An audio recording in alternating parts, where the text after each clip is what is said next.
Modelja që u bë murgesh. Para pak vitesh punonte si modele, e kërkoni në shumë agjenci, por ajo nuk e kishte parashikuar që jeta e saj ishte destinuar që të merrte një tjetër drejtim. Quhet Camila Rodriguez Gardaso, është 21 vjeçe dhe sot është shndërruar në një yll të medjeve sociale, duke shitur sende fetare në rrugë në Gojana të Brazilit. Camila është me origjinë nga Minas Gerais, shumë kilometra larg nga Gojana. Dhe që shumë e re, ajo filloi karrierën e saj si modele, duke marrë pjesë në konkurse bukurie dhe duke ndërtuar të ardhmen e saj vërtet premtuese në botën e modës.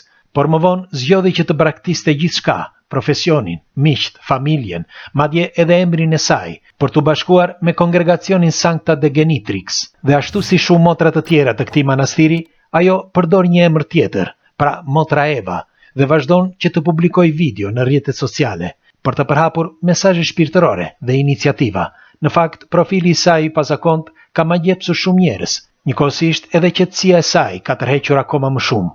Kur ishte e re, Camila humbi babain e saj dhe kur punonte si modele kishte mangthe dhe depresion të madh.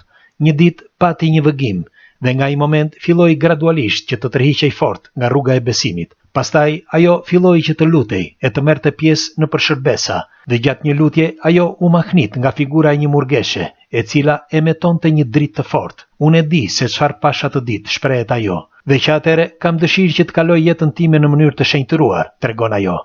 Camila thot gjithashtu se flet me Jezusin, madje ai i ka shpjeguar se emri i saj që zgjodhi, pra Motra Eva, i kujton figurën e gruas së parë të njerëzimit. Ç'është e vërteta, Camila është një vajzë shumë e bukur dhe merr me mira propozime në çdo moment, thot ajo, qoftë nga rrjetet sociale, por edhe kur e takojnë. Por ajo tregon se është tepër e vendosur në rrugëtimin e saj. Dhe ndoshta kjo tërheqje është edhe për shkak të aspektit të saj, sepse ajo nuk ka hequr dorë nga grimi dhe nga kujdesi personal, në fytyrë dhe në veshje. Ju, çfarë mendimi keni për këto vajzat e reja që shndërrohen në besimtare? Pres dhe ndajeni.